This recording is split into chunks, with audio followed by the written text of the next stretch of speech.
Hello, I'm MTAR-X, and this is Class Setup Tips, a series where I give you class setup tips for all of the weapons in Call of Duty Ghosts, at least all of the important ones, and because there's a lot of things you can learn about a weapon by using all of the attachments, trying out most of the perks of it, and that's something that most of you don't get to try, because you have to buy all of them and it's expensive, but I, put all the money and time in to actually learn that, and here's my findings for each of the weapons. So this is the MTAR-X, which is a SMG in this game, which it really should have been in Black Ops 2, because if you're wondering, the M stands for micro, so it's actually a really small version of the TAR from Modern Warfare 2. Anyway, let's get into the actual weapon itself. So this weapon's pretty interesting because it's meant to be an SMG assault rifle hybrid, kind of like the Peacekeeper from Black Ops 2. And it actually does remind me a lot of the Peacekeeper, except it seems to be Peacekeeper on steroids, really. If you're wondering why, this is because it has some of the best long-range damage in the game. It actually beats most of the assault rifles, as well as a couple of the marksman rifles, and it ties with a couple of the LMGs. So kind of ridiculously good at long range, as well as having low recoil. It's lowish, it's not the lowest, it's definitely the lowest out of the SMGs as far as I can tell though, as well as having a pretty decent fire rate. It's the same as the FAD if I'm right, so pretty, beastly weapon all packed up in an SMG handling package. So what's the downsides of this weapon, you might be asking? And honestly, there isn't very many. The biggest one in my opinion, the very big, it's really easy mitigated, but this weapon has pretty bad iron sights. Like, something about these iron sights, they just make the weapon feel weak. Like, I wouldn't ever recommend having the iron sights on. If you can get, used to them, maybe,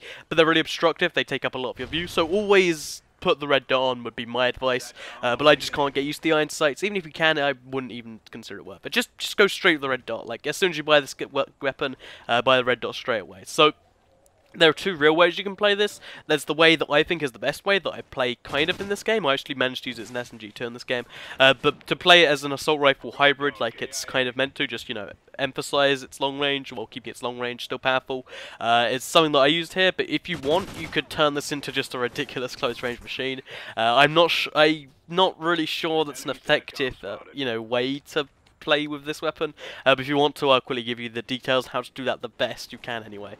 So first of all, if you want to play the SMG style gunplay, you're going to be using the silencer and rapid fire attachments. If you're wondering why, silencer removes a tiny bit of the range, but because it's got so much range anyway, it doesn't matter anyway, and the rapid fire just ups the fire rate, makes the recoil a little bit silly, but it means that up close you will just destroy people and you'll be silenced in destroying people. So that's what I'd recommend there.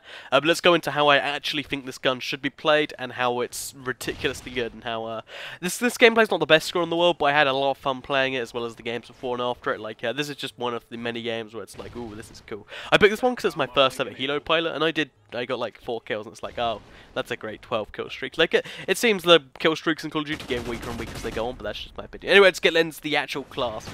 So first of all, as far as attachments go, I've tried quite a lot of them, including extended mags, which is one of the most cool attachments, because it gives you like 60 for a clip. But what I would recommend, as I said, I've tried them all, is the red dot sight. First of all, keeping the red dot is just a good move. Like, the blue dot I find is better for some of the long-range assault rifles. The red dot seems to work just fine for this. If you want to try off any of their reticles, it's not, too big a detriment. But the red dot seems to do exactly what you need to this gun, as well as a grip. If you wonder why the grip is necessary, sorry about that. The grip lowers recoil by roughly a quarter. Like, in other games it's been ridiculously low. In this game it's by a quarter, so that's a really nice lowering right there. And it can really make the difference between hitting 3 shots on target and then missing. That actually happens at one point in this game. And hitting all 4 shots right on target and just getting that really satisfying cross-map kill. So that's why I use the red dot on the grip. It really makes its long range actually just really good. And if you're wondering how I keep myself protected at close range, because those are both long range attachments, I like to pair it with steady aim, so then even when you do have that stuff together, it really allows you to just tear people apart at close range too. Anyway, let's not get into perks right now, let's go straight into equipment. So, as it is an SMG, I would usually just go with a C4, and I think in this game I went with a C4, or I didn't go with any attachment, any equipment at all. What I would recommend, however, is you can play this like the hybrid that it kind of is. What I would recommend is a frag grenade and the thermobarrister equipment thingamajig, because you can essentially combine those two to get a pretty cool mid-range like finisher. Because if you get 2 shots on someone, use the thermal barrister. If you get like 1 shot on someone, or you know, and you're like, oh, they're probably not very wounded, but I want to finish them off anyway, then the frag grenade's there. Like they're really good finishing primary lethal and tacticals. If you have the spare points, if you don't want ping or hardline or something, that's what I go with. So secondary, blank. This weapon covers close range as well as long range. I don't think you need a secondary. I'd say if you're going with lethal and tactical, definitely save the secondary points so you can go with 9 points, because having lots and lots of perk points is a fun thing indeed. So perks, let's go in right into the more interesting part of the build. So as far as perks go, you can take this 2 ways, but I'd recommend having steady aim on there, because as I said, this is all of the attachments have been building it for long range as well as the lethal and tactical. But sometimes you do need to up close people, and getting killed at close range by an assault rifle really will hurt you if you don't play it properly. So if you put steady aim on there, you can really tear people apart at close range. Like SMGs with steady aim, they're kind of ridiculous. Like they're like MTAR-X 160 hip fire level. If you ever tried that, I'd recommend it if you haven't. By the way, check out my MTAR-X video.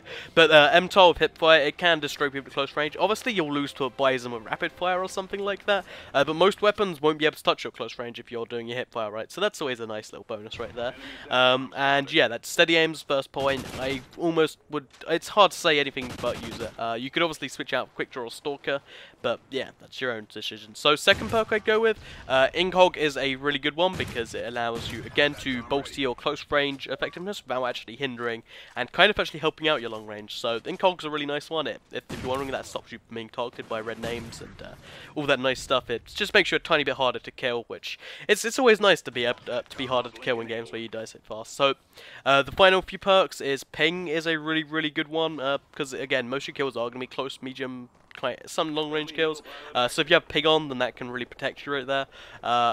Amplify, it's a really nice one to keep you protected at close range. And to finish off, if you did get the extra points because you haven't gone with any of the lethal and tacticals, I'd say Hardline. Hardline's a really nice one to put on this weapon because just getting it's a nice one for any weapon really, but it's a nice finisher to be like, yep, all my point streaks going there a point earlier now. So to summarise, steady aim, Incog, Ping, and Hardline if you're feeling fancy.